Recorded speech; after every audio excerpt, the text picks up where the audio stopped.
సరిపోల్చగలనా నీ సామర్థ్యమును, కొనియాడదగినది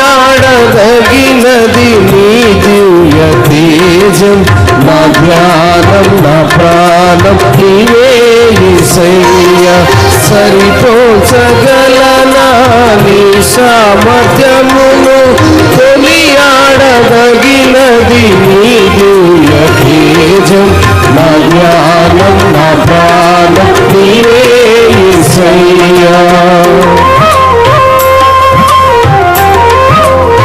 Praise God.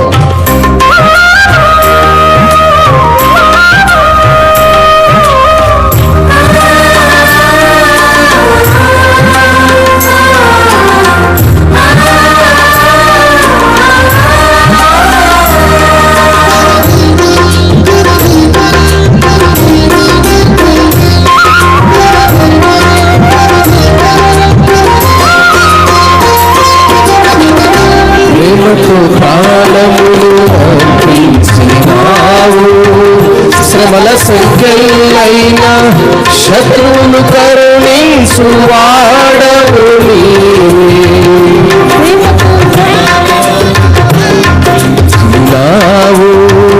శ్రమల సంఖ్యలైన శత్రువులు కరుణించు వాడవు నీవే.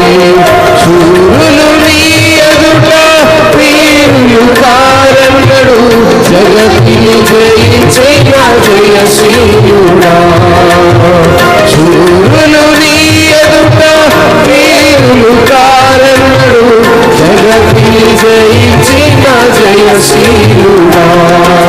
సర్వయుగములలో సజీవుడవు, సరిపోల్చగలనా నీ సామర్థ్యమును, కొనియాడదగినది నీ దివ్య తేజం.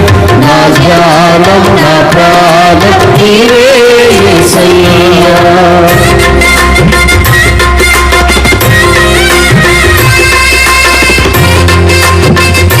Praise God.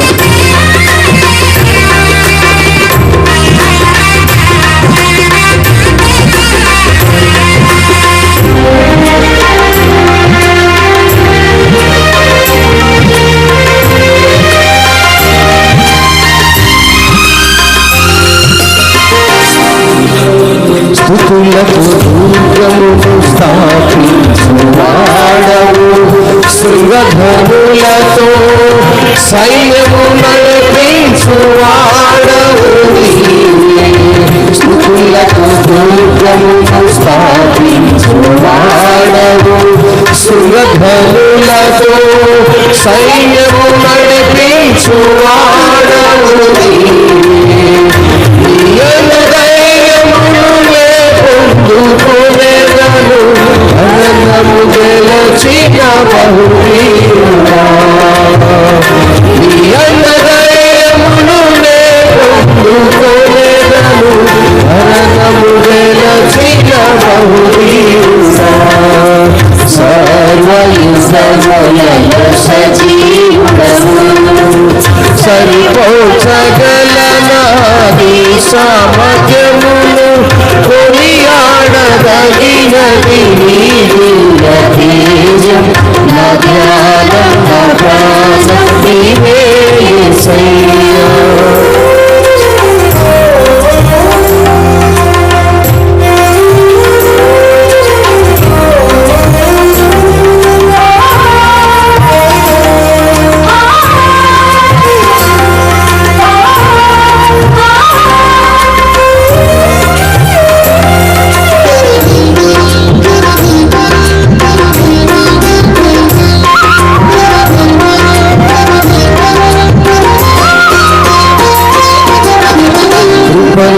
రాజ్యమును స్థిరపరచు నీవు, బహుతరములకు శోభాతిశయముగా చేసితివి నన్ను.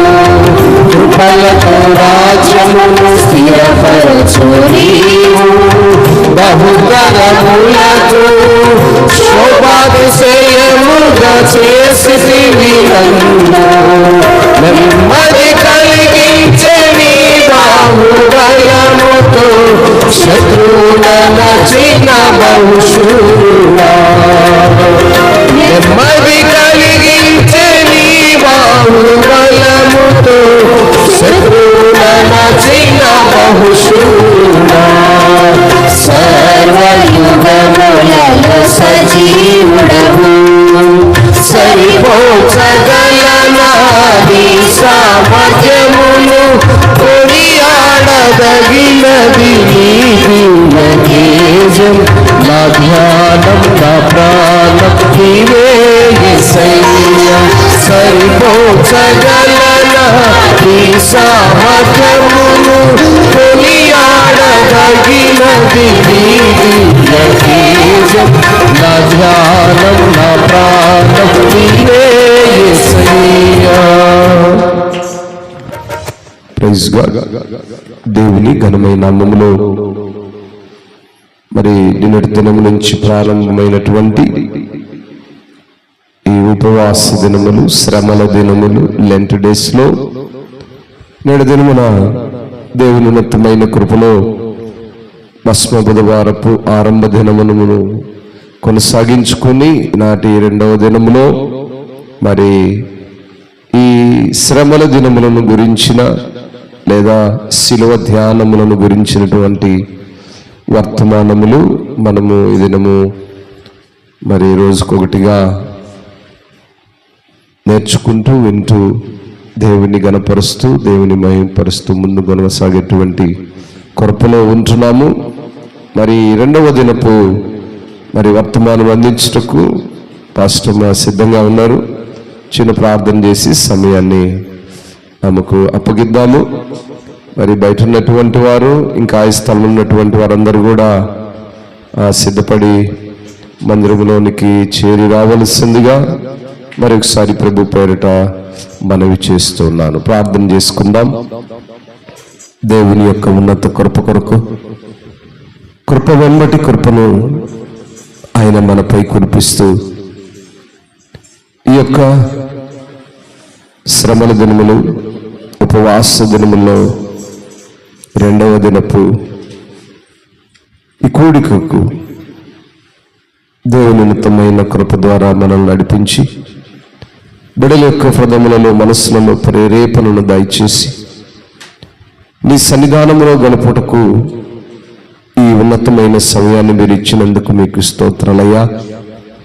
నీ పక్షమున నిలబడబోతున్నటువంటి నీ దాసురాలను నూరంతలుగా అభిషేకముతో నింపండి. నీ బిడలతో మీరేమైతే సూటిగా మాట్లాడినారో ప్రతి మాటను బట్టి బిడల యొక్క హృదయ స్పందన కలుగులాగిన కృప చూపమని, సమయంలో మీరే ఉండి నీ బిడతో మీరు మాట్లాడమని యేసు ఘనమైన నామములో ప్రార్థించడిగి వేడుకుంటున్నాము తండ్రి.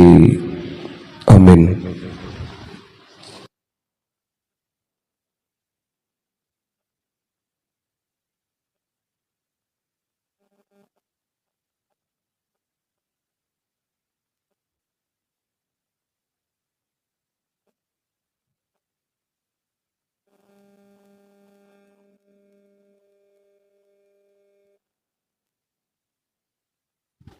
Praise the Lord. హల్లెలూయా, హల్లెలూయా. దేవుని నామానికి మహిమ కలుగును గాక. చేరి వచ్చిన మీ అందరికీ నా వందనాలు. మనల్ని మంచి ఆయుష్తో, ఆరోగ్యంతో మనల్ని ఇక్కడ సజీవులుగా ఉంచినటువంటి ఆ దేవాది దేవునికి నా వందనాలు తెలియజేస్తూ ఉన్నాను.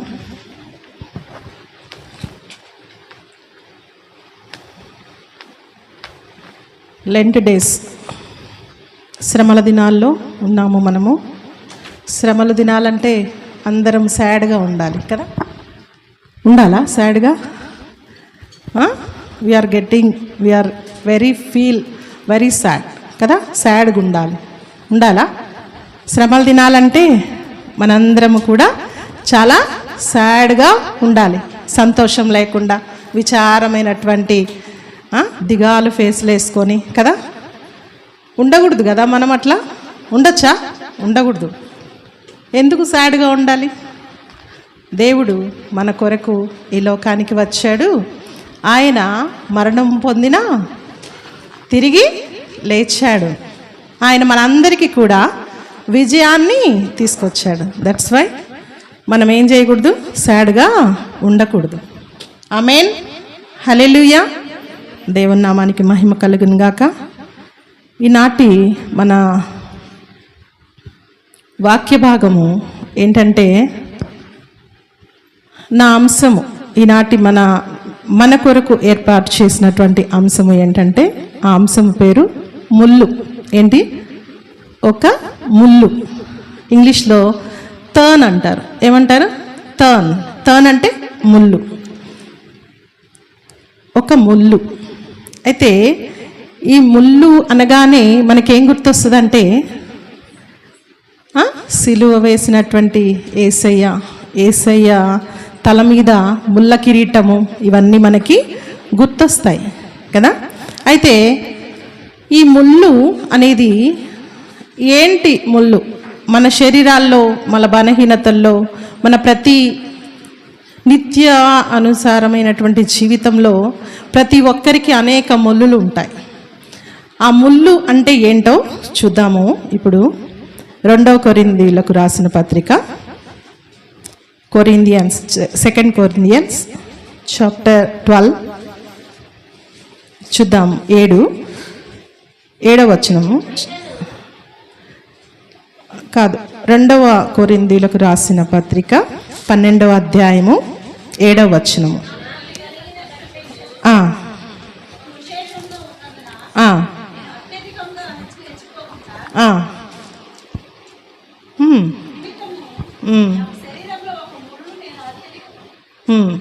నేను అత్యధికముగా హెచ్చిపోకుండా నిమిత్తము నన్ను నలుగగొట్టుటకు సాతాను యొక్క దూతగా ఉంచబడెను.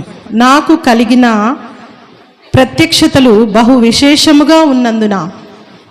ఎవరు మాట్లాడుతున్నారంటే, ఈ మాటలు భక్తుడైనటువంటి పౌలు భక్తుడు రాస్తున్నటువంటి మాటలు అన్నమాట. ఈ మాటల్లో మనం ఏం తెలుసుకోవచ్చు అంటే, నాకు కలిగిన ప్రత్యక్షతలు బహు విశేషముగా ఉన్నందున నేను అత్యధికముగా హెచ్చిపోకుండు నిమిత్తము నాకు శరీరంలో ఒక ముళ్ళు. ప్రతి ఒక్కరి శరీరంలో అనేక బలహీనతలు ఉంటాయి కదా. ఉంటాయా? నాకు ఏ బలహీనత లేదు, నేను చాలా ఆరోగ్యంగా ఉన్నాను, నాకు ఎటువంటి ఇబ్బంది లేదన్న చేతులు ఎత్తండి అన్నవాళ్ళు. నాకు ఎటువంటి బలహీనత లేదు, నా శరీరంలో ఎటువంటి వ్యాధి లేదు, నా శరీరం అంతా చాలా బలంగా ఉన్నా, నేను చాలా సంవత్సరాలు బ్రతుకుతాను అన్నవాళ్ళు ఉన్నారా? ఈ లోకంలో ఉన్నారా? లేరు. అనేక మంది అనేక శ్రమల ద్వారా, అనేక శరీర బలహీనతల ద్వారా మనము ఎంతగానో బాధపడుతూ ఉంటాం. అయితే నా శరీరంలో ఒక బలహీనత ఏర్పడింది. నేను థర్డ్ డెలివరీ కన్సీవ్ అయినప్పుడు, థర్డ్ ప్రెగ్నెన్సీలో నేను చాలా బలహీనత పొందాను. మీ అందరికీ తెలుసు నా బలహీనత. అయితే ఆ డెలివరీలో చాలా ఇబ్బంది పడ్డాను. ఏంటి ఆ ఇబ్బంది అంటే, నాకు ఆ డెలివరీ టైంలో వచ్చేసరికి ఎవరు కూడా నా కేసు, వాళ్ళు డెలివరీ టైంలో ఎవరు కూడా నా డెలివరీ తీసుకోము, మేము చెయ్యమన్నారు. ఎందుకంటే నా శరీరంలో అంత బలహీనత ఏర్పడింది. నెలలు మొత్తం నిండాయి. థర్డ్ డెలివరీలో 9th మంత్ వచ్చేసరికి నా శరీరంలో విపరీతమైన బీపీ ఉంది. బీపీ అంటే బ్లడ్ ప్రెషర్. అయితే ఏ హాస్పిటల్కి వెళ్ళినా కూడా ఆ బీపీని బట్టి వాళ్ళు ఏమంటున్నారంటే, మేము ఆపరేషను చేయము, మాకు చాలా భయంగా ఉంది, మేము ఆపరేషన్ చేయమని అంటున్నారు.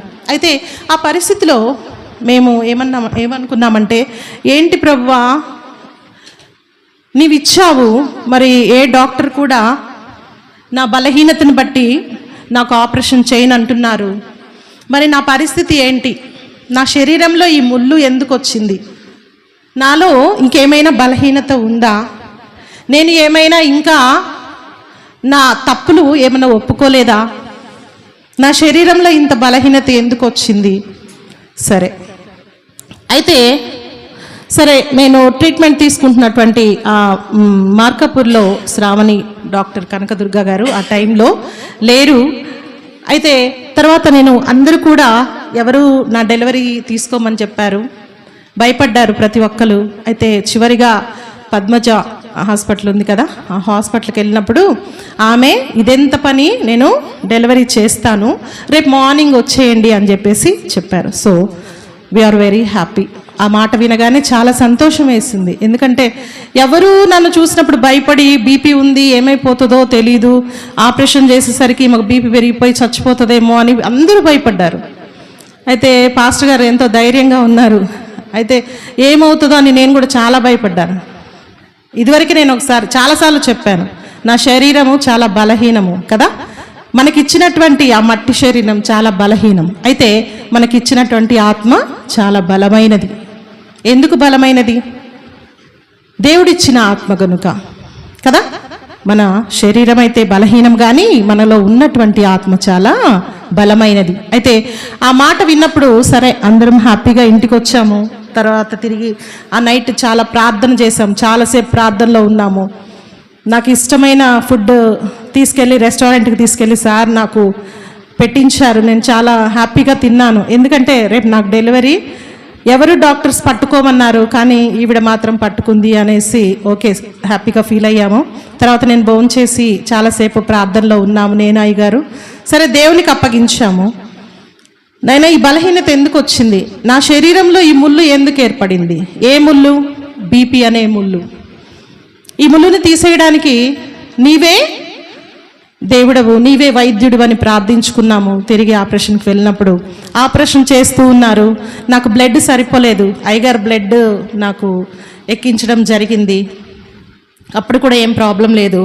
అయితే నాకు ముందుగానే తెలుసు, నాకు 2 కుమార్తెలు, 3rd డెలివరీలో కూడా ఐఎమ్ క్యారింగ్ 1 చైల్డ్ గర్ల్ కదా, ఆడపిల్లని నాకు తెలుసు ముందుగానే. 4th మంత్లోనే తెలిసిపోయింది నాకు ఆడపిల్లని. నేనైతే బాధపడ్డాను, కొంచెం బాధపడ్డాను. అయితే నేను అడిగిన వాటిలో ప్రభా నాకు బిడ్డల్ని ఇవ్వు అని ప్రార్థించాను, కానీ నాకు మగ బిడ్డల్ని ఇవ్వు, ఆడబిడ్డల్ని ఇవ్వు అని ప్రత్యేకంగా నేనైతే ప్రార్థన చేయలేదు. అయితే ఆ డెలివరీలో 3rd డెలివరీలో కూడా నేను చాలా ఇబ్బంది పడ్డాను. అయితే హాస్పిటల్కి వెళ్ళినప్పుడు ఆపరేషన్ చేస్తూ ఉన్నారు, బేబీని తీసి బయట పెట్టారు. సో నాకు మేడం చెప్తూ ఉంది, నీ బేబీ బాగుంది, చాలా అందంగా ఉంది. సో ఇటు చూస్తూ ఉంటే బీపీ పెరిగిపోతుంది. నాకేమనిపించట్లేదు బీపీ పెరిగిపోతుందని, అసలు నాకేమనిపించట్లేదు. ఎటువంటి బలహీనత నాలో లేదు. డాక్టర్ ఏమంటుందంటే ఎందుకు భయపడుతున్నావా, ఏమైనా ఆలోచిస్తున్నావా మళ్ళీ బేబీ అనేసి అన్నప్పుడు నేను అన్నాను, ఏం లేదు మేడం, నేనేం ఆలోచించట్లేదు, నేనేం భయపడట్లేదు. అయితే ఆమె బీపీ పెరిగిపోతుంది అని నాతో చెప్తే నేను ఇంకా భయపడతానని చెప్పేసి ఆమె అట్లా చెప్పకుండా ఏమనిందంటే, చూడు నీ బేబీ ఎంత అందంగా ఉందో, చాలా తెల్లగా ఉంది, డిజు చాలా అందంగా ఉంది, చూడమ్మా నీ బేబీ చాలా అని నాకు చూపిస్తూ ఉంది. అంటే నేను ఈ టెన్షన్ అనేది మర్చిపోతాను. నిజంగా నేను ఎటువంటి టెన్షన్ పడలేదు, దేవుడు ఇచ్చాడు నాకంతే 3 కుమార్తెలను. హల్లెలూయా, సంతోషపడ్డాను. అయితే బీపీ పెరిగిపోతూ ఉంది. తర్వాత కూడా కొన్ని సంవత్సరాలు నేను బీపీతో బాధపడ్డాను. చూస్తేనేమో హాస్పిటల్కి వెళ్ళి చెక్ చేయించుకుంటే 200 పైన ఉంటుంది బీపీ, 190, 180, 200 అలా ఉంటుంది. సో డాక్టర్స్ అందరూ కూడా ఏంది ఇంత బీపీ ఉంది. సో కొన్ని మందులు వాడాను, అలాగే దేవునిలో ప్రార్థనలో పెట్టాను, నాకు నయమైపోయింది. మధ్యలో నాకు షుగర్ అటాక్ అయింది. నా ఆలోచనను బట్టి నాకేమైపోతుందో, ఎందుకు ఆలోచన అనేది తీసివేశాను. ఇంకా ఎప్పుడైతే ప్రార్థనలో అయితే నేను ఒకటి అనుకున్నాను మనసులో, నాలో ఇంకా ఏమైనా చిన్న తప్పులున్నాయేమో, వాటిని నేను నీ సన్నిధిలో ఒప్పుకుంటే నాకు వచ్చే ఈ శరీరంలో ఉన్నటువంటి ములులన్నీ నువ్వు తీసేసే దేవుడవయ్యని అనుకున్నాను. నిజమైన ప్రార్థన అప్పుడే స్టార్ట్ చేశాను నా జీవితంలో. అంతకుముందైతే ప్రార్థన చేస్తూ ఉన్నాను, కానీ చేసుకోవాలి, సమయానికి చేసుకోవాలి, ఉండాలి, అలాగే నేను చేస్తూ వచ్చాను, కానీ నిజమైన ప్రార్థన నేను చేయలేదు. కానీ ఎప్పుడైతే నా జీవితంలో నా శరీరంలో ఒక ముళ్ళుని దేవుడు పెట్టాడో నేను బలమైన ప్రార్థన చేస్తూ వచ్చాను. హల్లెలూయా. అలా ఈ పౌలు భక్తుడు ఏం చెప్తున్నాడంటే, నాకు కలిగిన ప్రత్యక్షతలు బహు విశేషముగా ఉన్నందున నేను అత్యధికముగా హెచ్చిపోకుండా నిమిత్తము నాకు శరీరంలో ఒక ముళ్ళు. ఏంటి, మనకున్నటువంటి ప్రతి ఒక్క ఫెసిలిటీస్ని బట్టి మనం ఏమనుకుంటున్నా, హెచ్చించుకుంటున్నాం, మనమే హెచ్చించుకుంటాం. అందుకని అలాంటి హెచ్చింపు భావం లేకుండా దేవుడు ఏం చేస్తాడు, ఒక ముళ్ళుని పెడతాడు. ఏదో ఒక ముళ్ళు, ఏదో ఒక శరీర బలహీనత మనకి పెడతాడు. అన్నీ మనకి దేవుడిస్తే మనం దేవుణ్ణి ఏం చేయము, లెక్క చేయము కదా, అవునా? నేను అనుకున్నాను, నాకు బిడ్డల్ని ఇచ్చావు, నాకు సమస్తాన్ని ఇచ్చావు, మంచి భర్తనిచ్చావు, అన్ని బంధువుల్ని ఇచ్చావు, ప్రతి ఒక్కరిని నువ్వు నాకు ఇచ్చావు, నాకు ఇంకేం తక్కువ అనుకునేదాన్నేమో కదా, ఆ ముళ్ళు నా జీవితంలోకి రాకపోయినప్పుడు. నిజమైన ప్రార్థన నేను చేసి ఉండకపోయేదాన్నేమో కదా. వింటున్నారా? అది నేను ఎంతగానో ప్రార్థించాను. అయితే నామకార్థ ప్రార్థన చేశానేమో, అంతకుముందు విశ్వాసపూరితమైన ప్రార్థన నేను చేయలేదు. నాలో ఉన్న ఇంకేమైనా పెద్ద పెద్ద తప్పులైతే నేను ఎటువంటి తప్పులు చేయలేదు. చిన్న చిన్న బలహీనతలు నాలో ఉన్నాయేమో, అవన్నీ నేను నీ సన్నిధిలో ఒప్పుకుంటే నీవు నాకు స్వస్థతను దయచేసావు. అలాగే పౌలు భక్తుడు కూడా ఏమంటున్నాడంటే, నన్ను నేను చూసుకొని నన్ను నేను హెచ్చించుకోకుండా శరీరంలో ఒక ముళ్ళు నేను అత్యధికముగా హెచ్చిపోకుండా నిమిత్తము నన్ను నలుగగొట్టుటకు సాతాను యొక్క దూతగా ఉంచబడెను. అది నా యొద్ద నుండి తొలగిపోవాలనని దాని విషయమై ముమ్మారు ప్రభువును వేడుకొంటిని. నా శరీరంలో ఉన్నటువంటి ఆ బీపీని తీసేయమని, నా శరీరంలోకి వచ్చినటువంటి ఆ షుగర్ని తీసేయమని ముమ్మారు దేవుణ్ణి నేను ప్రార్థించినప్పుడు దేవుడు నా శరీరంలోంచి వాటన్నిటినీ తీసివేశాడు. అందుకు నా కృప నీకు చాలును, బలహీనత యందు నా శక్తి పరిపూర్ణమగుచున్నదని ఆయన నాతో చెప్పెను. కాగా క్రీస్తు శక్తి నా మీద నిలిచిండు నిమిత్తము విశేషముగా నా బలహీనతల యందు బహు సంతోషముగా అతిశయపడుచున్నాను. ఈ సాక్ష్యము, చిన్న సాక్ష్యము నేను చెప్పినందుకు చాలా అతిశయపడుతున్నాను. ఎందుకు అతిశయపడుతున్నానంటే, డాక్టర్స్ కూడా నయం చేయలేనటువంటి పరిస్థితులు ప్రార్థన వలన నయమవుతాయి. మీ అందరు నమ్మండి ఈ మాటని. నేను మనస్ఫూర్తిగా దేవుణ్ణి విశ్వసించి మీ మధ్యలో నేను ఈ విధంగా నిలబడ్డానంటే కేవలం నేను ఆయన్ని ఆశ్రయించడం వలననే. లేకపోతే ఆ క్షణమే నేను బీపీ ఎక్కువైపోయి స్ట్రెచ్చర్ మీదే నేను చనిపోయేదాన్ని. ఆ విధమైనటువంటి డాక్టర్స్ అలా వాళ్ళు ఫేస్ చేశారు నా వల్ల ప్రాబ్లం. నేను చాలా అతిశయిస్తున్నాను అన్నమాట ఈ మాట మీకు చెప్పడానికి. బలహీనతల యందే బహు సంతోషముగా అతిశయపడము. ఏమంటున్నాడు? మనకు వచ్చే ప్రతి బలహీనతల వల్ల మనము అతిశయపడాలి, సంతోషముగా వాటిని ఎదుర్కోవాలి. నా జీవితంలో ఆ ముళ్ళు పెట్టకపోతే నేను దేవుని ప్రేమను రుచి చూచేదాన్ని కాదు. అలాగే ప్రతి ఒక్కరి జీవితంలో ఒక ముళ్ళును దేవుడు పెడతాడు. అదేంటి అనేది మనము తెలుసుకోవాలి. నేనెప్పుడు బలహీనుడినో అప్పుడే బలవంతుడను. ఏమంటున్నాడు 10వ వచనంలో?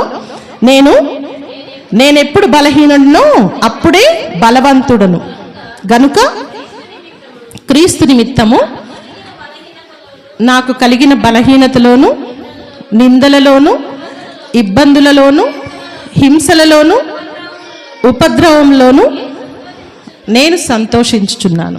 ఎంతోమంది ఏమన్నారంటే, దేవుణ్ణి నమ్ముకున్నారు, దేవుని సేవ చేస్తున్నారు, మరెందుకు మీకు ఇన్ని శ్రమలు?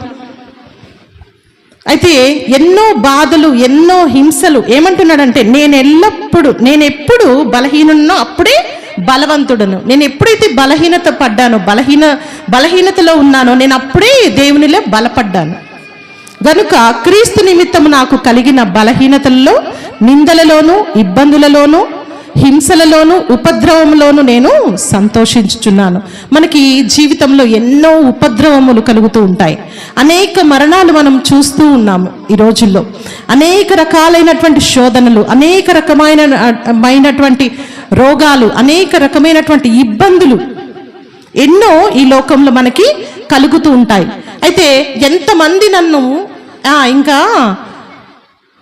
ప్రసాద్కి ఉన్నటువంటి ఆ అతిశయము తగ్గిపోతుంది, ఎందుకంటే నేను చనిపోతాను, రమా చనిపోతుంది, ఇంకా తనకున్నటువంటి అతిశయము తగ్గిపోతుంది. ఎందుకు అతిశయిస్తున్నాము అంటే, దేవునిలో మేము ఉన్నాము. మా ఇంటికి ఎవరైనా వస్తే దేవుని సన్నిధికి నడిపిస్తాం. మా ఇంటికి ఎవరన్నా వస్తే వాళ్ళు ప్రార్థన చేసే విధంగా మేము చూస్తాం. మా ఇంటికి ఎవరైనా వచ్చినప్పుడు ఏమంటుంది పరిశుద్ధ గ్రంథము? నీ బంధువైనను, నీ ఇంటి వారైనను, నీ ఇంటి పనివారైనను, నీ ఇంట్లో ఉన్న దాసి అయినను ప్రతి ఒక్కరిని కూడా పరిశుద్ధ స్థలంలోనికి నడిపించమంటున్నాడు. అలాగే మా ఇంటికి ఎవరైనా వస్తే వారిని మాతో పాటు ప్రార్థనకి నడిపిస్తాం. అయితే ఆ ఇబ్బందులలో, ఆ ఉపద్రవములో, నా శరీరంలో ఉన్నటువంటి ఆ ముళ్ళు నిమిత్తము మేము ఎంతగానో బాధపడ్డాం. కొన్ని సంవత్సరాలు ఆ బీపీ తోటి, ఆ షుగర్ తోటి నేను ఎంతగానో బాధపడ్డాను. ఇంకా షుగర్ వచ్చింది. అందరూ నాకు తెలిసిన వాళ్ళు, నా రక్త సంబంధికులు ప్రతి ఒక్కరు కూడా ఏమనుకున్నారంటే, రమాకి, నా నిక్నేమ్ వచ్చేసి గుడ్డుకి ఏమైంది, షుగర్ వచ్చింది, బీపీ వచ్చింది, అన్నీ వచ్చినాయి, అమ్మాయి ఇంకేమవుతుంది, చనిపోతుంది అనుకున్నారు. అయితే మనుషుల తలంపులు వేరు, ఆయన ప్రణాళిక వేరు. మనుషులు చనిపోమంటే మనము చనిపోము. అయితే అంత ఉపద్రవములో, అన్ని ఇబ్బందులలో, అంత హింసలో, అంత నిందలో కూడా నా భర్త నన్ను కాపాడుతూ వచ్చాడు. ఆయన ఎంతో తల్లి కన్నా, తండ్రి కన్నా, అన్న కన్నా, చిన్న వయసులోనే నా తండ్రిని నేను కోల్పోయాను. ఆ తర్వాత అమ్మని కోల్పోయాను.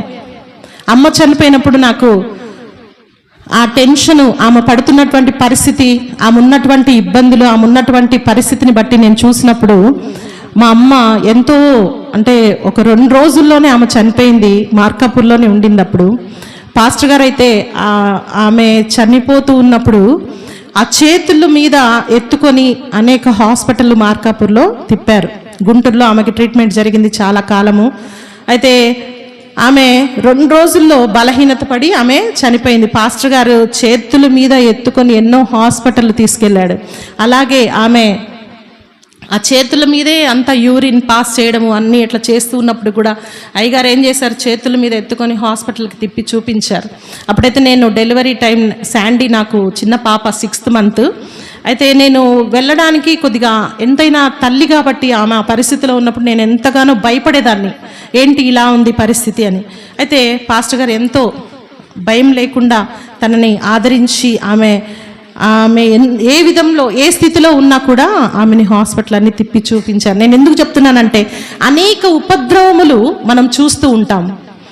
మా అన్నయ్య ఎంతగానో నన్ను ఇష్టపడతాడు, ఎంతగానో ప్రేమిస్తాడు. తల్లిదండ్రి నేను చిన్న వయసులో కోల్పోయినప్పటికీ కూడా, తండ్రిని చిన్న వయసులో కోల్పోయాను, తల్లిని నా మ్యారేజ్ అయిన తర్వాత నేను, అమ్మ చనిపోవడం అది జరిగింది. పాస్టర్ గారు ఎంతగానో ఆ ప్రేమ అంతటికీ కూడా, ఆ ప్రేమ ఎక్కడ తక్కువ లేకుండా ఆయన తల్లి తండ్రి ప్రేమ చూపించి నన్ను ఇప్పటి వరకు కూడా ఎంతో ఆదరిస్తూ వచ్చారు. అలాగే నన్ను ప్రేమించే అన్నయ్య కూడా చనిపోవడము అది చాలా బాధాకరమైన విషయం. ఎందుకు నేను ఇవన్నీ చెప్తున్నానంటే, నీకు అనేక హింసలు వస్తాయి, అనేక శ్రమలు వస్తాయి, అనేక ఉపద్రవములు వస్తాయి. ఉపద్రవం అంటే ఈ రకరకాలైనటువంటి మరణాలు మనము చూస్తూ ఉంటాం. ప్రతి విషయంలోనూ మనం ఏమై ఉండాలంట, సంతోషించాలంట. ప్రతి క్షణం మనం అతిశయపడుతూ ఉండాలంట. దేని కొరకు అతిశయపడాలి? మరణం అనేది అతిశయించాల్సిన కాదు, కానీ విషాదమే అది. కానీ ఎందుకు అతిశయించాలి? ఇలాంటివన్నిటినీ కూడా మనము తట్టుకునేందుకు మనకి ఆ బలాన్ని, ఆ సంతోషాన్ని ఎవరిస్తారంటే దేవుడిస్తాడు. ఇవన్నీ కూడా చాలా ఉపద్రవములు, చాలా అవమానాలు, చాలా నిందలు, చాలా పరిస్థితులు మేము ఎదుర్కొన్నప్పటికీ కూడా దేవుడు తన యొక్క సేవలో మమ్మల్ని నిలబెడుతున్న విధానానికి నేను ఎంతగానో అతిశయపడుతున్నాను. అయితే ఆదికాండము 3వ అధ్యాయము 18 చూద్దాము ఒకసారి, చూద్దాము. అప్పుడు ఏం జరిగిందంటే, ఆదాము ఏమయ్యాడు? శాపగ్రస్తుడు అయ్యాడు. ఆదాము ఏమయ్యాడు? శాపగ్రస్తుడు. ఎలా అయ్యాడు అంటే, ఆయన ఆజ్ఞను అతిక్రమించినందువల్ల ఆయన ఏమయ్యాడు? శాపగ్రస్తుడు అయ్యాడు. ఆదికాండము 3:18, అది ముండ్ల తొప్పలను, గచ్చ పొదలను, చాలు, ఏమని శపించాడు దేవుడు అంటే, నీవు తినకూడని పండుని తిన్నావు కాబట్టి నీ వలన భూమి శపింపబడింది. ఎవరి వలన శపింపబడింది భూమి? ఆదాము వలన శపింపబడింది. అది ముండ్ల తొప్పలను, గచ్చ పొదలను నీకు మొలిపించును. ఏది మొలిపిస్తుంది? భూమి మొలిపిస్తుంది. పొలములోని పంట తిందువు. ఏమని చెప్పాడంటే, నీవు ఆజ్ఞను అతిక్రమించావు కాబట్టి. అప్పుడంట పూర్వకాలం అంటే ఆదాము యొక్క ఆ కాలంలో ఎక్కువ పండ్ల తోటలు, పండ్ల చెట్లు, పూల చెట్లు మాత్రమే ఉండేయంట భూమి మీద. ఏముండేవి? పండ్ల చెట్లు, పూల చెట్లు మాత్రమే ఉండేయంట. ఆ తర్వాత ఎప్పుడైతే ఆదాము ఆజ్ఞను అతిక్రమించాడో అప్పుడు భూమిని ఏమిని శపించాడంటే, అది ముండ్ల తొప్పలను, గచ్చ పొదలను, అంటే పెద్ద పెద్ద ముండ్లు, కంపలు, పెద్ద పెద్ద ముండ్ల చెట్లని ఆ భూమి మీద మొలిపించాడు. అవన్నీ శుభ్రం చేసుకొని భూమిని దున్ని ఏమన్నాడు, నీవు పొలములో చెమట ఓర్చి పని చేసుకొని భూమిని దున్ని అది ఇచ్చే ఫలముల ద్వారా నువ్వు బ్రతకాలి అనేసి దేవుడు ఆజ్ఞాపించాడు. అయితే అంతకుముందు భూమి శాపగ్రస్తంగా లేదంట. అంతకుముందు అన్నీ కూడా ఎంతో ఆరోగ్యకరమైనటువంటి పండ్ల చెట్లు భూమి మీద ఉండేవి. ఎప్పుడైతే ఆదాము ఆయన ఆజ్ఞను అతిక్రమించాడో ఆ భూమి శపింపబడడంతో ముళ్ళ పొదలు అయిపోయినాయి. భూమి నిండా ముళ్ళ పొదలు అయిపోయినాయి. అయితే సంఖ్యాకాండము 33:55 చూద్దాం. లాస్ట్ లైన్, ఫస్ట్ లైన్ చదవండి. వారు మీ కన్నులలో ముండ్లుగాను మీ పక్కలలో శూలములుగాను ఉండి మీరు నివసించు ఆ దేశంలో మిమ్మును బాధ పెట్టుదురు. ఏంటి? ఏమని చెప్తుంది వాక్యం అంటే, వారు మీ కన్నులలో ముండ్లుగాను, అనేక విషయాలలో ప్రతి ఒక్కరూ మన బలహీనతలందు మనల్ని విమర్శించే వాళ్ళే తప్ప, మన ముందేమో అయ్యో అలా అయిందా, అలా జరిగిందా, తర్వాత వెళ్ళి వీడికి అలా జరగాల్సిందే, ఈమెకి అలా జరగాల్సిందే అనే వాళ్ళే తప్ప ఎవరు కూడా నిజమైన ప్రేమను చూపించే వాళ్ళు ఈ లోకంలో లేరు. వారు మీ కన్నులలో ముండ్లుగాను మీ ప్రక్కలో శూలములుగాను ఉండి మీరు నివసించు ఆ దేశంలో మిమ్మును బాధ పెట్టుదురు. దేవుడు కూడా ఈ లోకంలోనికి, దేశంలోనికి, ఈ లోకంలోనికి వచ్చినప్పుడు మనం ఏం చేశాము? ఆయన ఎంతగానో బాధ పెట్టాము. ఆయన తలకి ముళ్ళ కిరీటం కదా, ఆయన తలకి ముళ్ళ కిరీటము కట్టాము. ఆయన తలకు ముళ్ళ కిరీటం పెట్టినప్పుడు ఆ ముళ్ళు ఏం చేశాయి? కళ్ళలో గుచ్చుకున్నాయంట. ఎంతో ఒక పెద్ద పెద్ద ముళ్ళు ఆ కిరీటానికి ఉంటాయి. ఆ ముళ్ళు చాలా పెద్ద, ఆ హిస్టరీలోకి వెళ్ళి చూస్తే అవి ఏమంటారు, చాలా పెద్ద పెద్ద ముళ్ళు. ఆ ముళ్ళు, ఒక ముళ్ళు వెళ్ళి తన కంట్లోనికి గుచ్చుకుపోయింది యేసయ్యకి. అప్పుడు ఎంత బాధ అనుభవించుంటాడు కదా. అయితే ఆయన తలకి ముండ్ల కిరీటము, ఆయన ప్రక్కలో బల్లెపు పోటు, త్రిశూలము. శూలము ఏంటి? శూలము చాలా షార్ప్గా ఉంటుంది. ఈటె శూలము అంటారు, ఈటె అంటారు కదా, బల్లెపు పోటు. అయితే ఆయన ఈ లోకానికి వచ్చినప్పుడు నా పాపముల ద్వారా ఆయన తలకి ముళ్ళ కిరీటము, ఆయన చేతులలో మేకులు, ఆయన కాళ్ళలో మేకులు, ఆయన ప్రక్కలో ఈటెతో గుచ్చినటువంటి గాయం కదా. అలాగే ఈ లోకంలో మనము జీవిస్తూ ఉన్నప్పుడు అనేక మాటల ద్వారా, అనేక హింసల ద్వారా మనము అలాగే దేవుని యొక్క బిడ్డల్ని అవమానపరుస్తూ ఉంటారు. అయితే ప్రతి అవమానము వెనక ఒక మంచి దాగి ఉంటుందని నమ్మండి. హల్లెలూయా, హల్లెలూయా. నా వాక్య భాగం అయిపోతుంది. ప్రతి ఒక్క మాట వెనుక, ప్రతి ఒక్క ముళ్ళు వెనుక, ప్రతి ఒక్క హింస వెనుక దేవుని ఆశీర్వాదం మనకి ఉంటుందని మనము తెలుసుకోవాలి. మత్తయి సువార్త 27:9 ముండ్ల కిరీటమును అల్లి ఆయన తలకు పెట్టి ఒక రెల్లు ఆయన కుడి చేతిలో నుంచి. రెల్లంటే ఏంటి? ముళ్ళు. రెల్లు అంటే ముళ్ళు. ఆయన తలలో ముళ్ళ కిరీటము పెట్టి, ఎవరు? మన పాపముల కొరకు. ఆయన కుడి చేతిలో రెల్లు అంటే ఒక ముళ్ళ, ఏమంటారు, ఒక బంచ్ లాగా ఉంటుంది అనమాట. ఆ రెల్లు అనే ముళ్ళుని తన యొక్క చేతికిచ్చారు. అంటే ఇలా అంటే గుచ్చుకోవడానికి. ఎంత బాధ, ఎంత నరకము ఈ లోకంలోనికి ఆయన వచ్చి మన కొరకు ఆయన హింసింపబడ్డాడు కదా. ఆయన తలలో ముళ్ళ కిరీటము ఉంచబడింది. ఆ ముళ్ళ వల్ల ఎంత బాధ, ఆ బాధకి ఆయన యొక్క శరీరంలో ఎంతో రక్తము స్రవించింది, అంటే కారిపోయిన ఆయన శరీరంలో ఎన్నో లీటర్ల రక్తాన్ని ఆయన నీ నా పాపముల కొరకు ధారపోసినట్లుగా చూస్తూ ఉన్నాం. 1 కొరింథీయులకు 15:56 ఏమంటుందంటే, ఓ మరణమా నీ విజయం ఎక్కడా, ఓ మరణమా నీ ముల్లెక్కడా.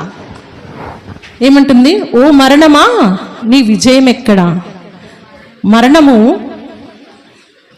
పొందినటువంటి యేసయ్య నీ నా అతిక్రమముల కొరకు ఆయన నిందల పాలై, హింసల పాలై, సిలువ వేయబడి, ఆయన చేతుల్లో మేకులు, కాళ్ళలో మేకులు, తలపై ముళ్ళ కిరీటము, పక్కలో బల్లెపు పోటు, ఇవన్నీ కూడా ఎవరి కొరకు ఆయన పొందాడు అంటే మన పాపముల కొరకు. ఎవరి కొరకు? మన పాపముల కొరకు ఆయన ఈ లోకానికి వచ్చి ఇవన్నీ కూడా ఆయన హింస పొందాడు. అయితే ఓ మరణమా నీ విజయం ఎక్కడా, ఓ మరణమా నీ ముల్లెక్కడా.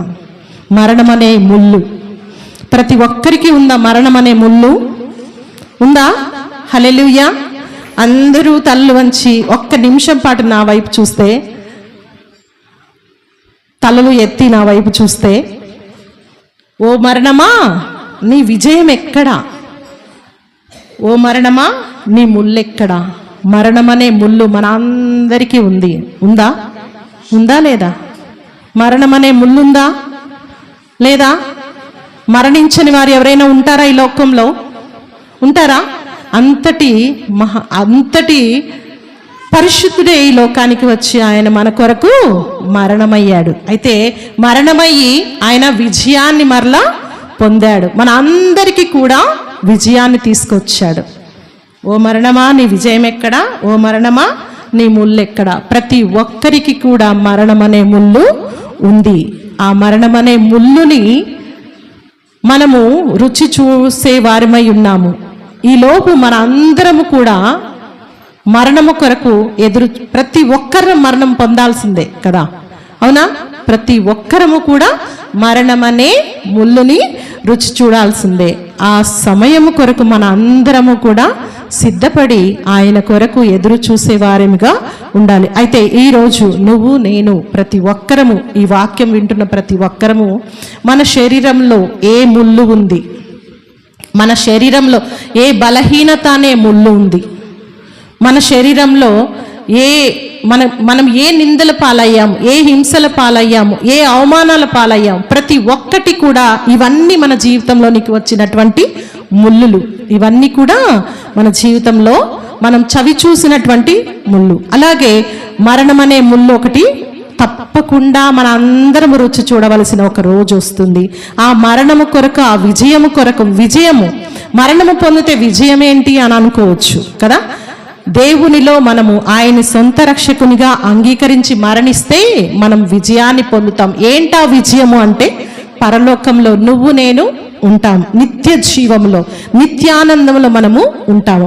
ప్రతి ఒక్కరిని మరణం వరకు మన అందరము కూడా మరణం కొరకు ఎదురు చూసేవారి, అందరం కూడా మరణం పొందేవారిమై ఉన్నాము. ఆ మరణం అనే ముళ్ళుని మనము ఎదుర్కోబోతుండగా మన అందరము కూడా సిద్ధపడి ఈ లోకంలో జీవించాలి. ఎందుకు అంటే సిద్ధపడి ఆయన్ని సొంత రక్షకునిగా అంగీకరించి బాప్తీసము పొంది అనేక శ్రమలు, అనేక బాధలు, అనేక రోగాలు మన అందరికీ వస్తూ ఉంటాయి. అవన్నీ కూడా ఆ ముళ్ళులు, ప్రతి ఒక్క ముళ్ళును తీసివేసి మన ప్రయాణము సాగించాలి. మరణం వరకు కూడా మనము నమ్మకమైన జీవితాన్ని జీవిస్తే పరలోకానందంలో నువ్వు నేను ఉంటామని ఈ మాటల ద్వారా దేవుడు తన వినికిడిలో, ఈ చిన్న మాటలు దేవుడు ఆశీర్వదించి ఆయన వినికిడిలో దీవించి ఆశీర్వదించునుగాక. ఆమేన్. ప్రార్థించుకుందాం. మహాగణుడా, మహోన్నతుడా, పరిశుద్ధుడైన మా యేసయ్య, నిన్న నేడు నిరంతరము ఏకరీతిగా ఉండి నాయన ఈ లోకాన్ని, నాయన ప్రభా, ఈ లోకంలో మమ్మల్ని అందరినీ మంచి ఆయుష్తో ఆరోగ్యంతో జీవింపజేస్తున్న విధానానికి వందనాలు, స్తుతులు, స్తోత్రాలు. మరి లెంట్ డేస్ నాయన ప్రభా, 40 దినములు నాయన ప్రభా శ్రమల దినాల్లో ఉంటుండగా ప్రభా, మరి నాయన నీవు మా కొరకు నాయన అనేక శ్రమలను, అనేక నిందలను, అనేక హింసలను నీవు పొంది ఉంటున్నావు తండ్రి యేసయ్య. మరి ప్రతి బాధలోను ప్రతి వేదనలోను ప్రభ మా శరీరంలో ప్రభ మరి అనేక ముళ్ళులు వస్తూ ఉంటూ ఉంటాయి ప్రభ. ప్రతి ఒక్క ముళ్ళు నుంచి ప్రభ మేము తప్పించుకొని తండ్రి యేసయ్య మా శరీర బలహీనతల నుంచి ప్రభ మరి నాయన ప్రభ యేసయ్య మా శరీరం అయితే బలహీనం కావచ్చు కానీ నీవిచ్చిన ఆత్మ బలమైనదని నీవు చెప్పి ఉంటున్నావు తండ్రి యేసయ్య. అనేక విధములైనటువంటి ముళ్ళులన్నిటినీ మా జీవితంలో తీసివేసి ప్రభ మరి నాయన యేసయ్య నీవు మా కొరకు అయా మా పాపముల కొరకు నాయన ప్రభ నీవు కలువరిలో ప్రభ యేసయ్య నాయన ప్రభ నీ తలపై ముళ్ళ కిరీటము ప్రభ యేసయ్య మరి నీ చేతుల్లో ప్రభ నీ కాళ్ళలో మేకులు ప్రభ అయా మా పాపముల కొరకే నాయన ప్రభ యేసయ్య ప్రభ మరి నాయన చివరిగా మరణం అనే ముళ్ళుని మేము అందరము కూడా ప్రభ చవి చూసే వారమై ఉంచుండగా ప్రభ మరణం వెనుకాల ఒక విజయం ఉంటుందని నీవు చెప్పిన దేవా ప్రభ. ఓ మరణమా నీ విజయం ఎక్కడా, ఓ మరణమా నీ ముళ్ళెక్కడా? ప్రతి ఒక్కరము ప్రభా యేసయ్య మరణమును చవి చూడవలసిందే. మరి నాయన ఈ లోకంలో మంచి కార్యములు మా పనులన్నిటిని ప్రభా యేసయ్య మరి మా క్రియలు మా వెంట వస్తాయన్నావు తండ్రి యేసయ్య నాయన ప్రభ. ఈ లోకంలో మేము మమ్మల్ని నాయన సొంత రక్షకునిగా నిన్ను అంగీకరించి ప్రభా మారు మనసు పొంది బాప్తీసం పొంది నాయన మరి అనేక బాధలు వేదనలు ప్రభా ఈ లోకంలో నాయన ప్రభ మా పాపములన్నీ కడిగి వేసుకొని ప్రభా నీ కొరకు మేము ఎదురు చూసే వారిగా ఉండే గొప్ప ధన్యతను దయచేయమని ఈ మైక్ శబ్దం ద్వారా వింటున్న ప్రతి ఒక్కరిని మరి కూడి వచ్చిన ప్రతి ఒక్కరిని ఇక్కడ కూర్చున్న ప్రతి ఒక్కరిని తండ్రి నీ పేరు పేరున దీవించి ఆస్వాదించి మరి అనేక మంది యూట్యూబ్ ద్వారా ప్రభా ఈ కార్యక్రమాన్ని చూస్తున్న ప్రభా ప్రతి ఒక్కరిని నీవు మారు మనసు పొంది అయా ప్రభా ఈ ముళ్ళు మరణం అనే ముళ్ళు శరీరంలో ఉన్నటువంటి బలహీనతలనే ముళ్ళు ప్రభ మాకున్నటువంటి కలిగి ఉన్న వేవి కూడా మేము వాటి ద్వారా అతిశయపడకుండా మాకున్నటువంటి ప్రతి అవసరతని నామంలో తీర్చమని ఈ కొద్ది ప్రార్థన యేసయ్య అతి పరిశుద్ధ నామంలో ప్రార్థించి అడిగి వేడుకొనుచున్నాం తండ్రి. ఆమేన్.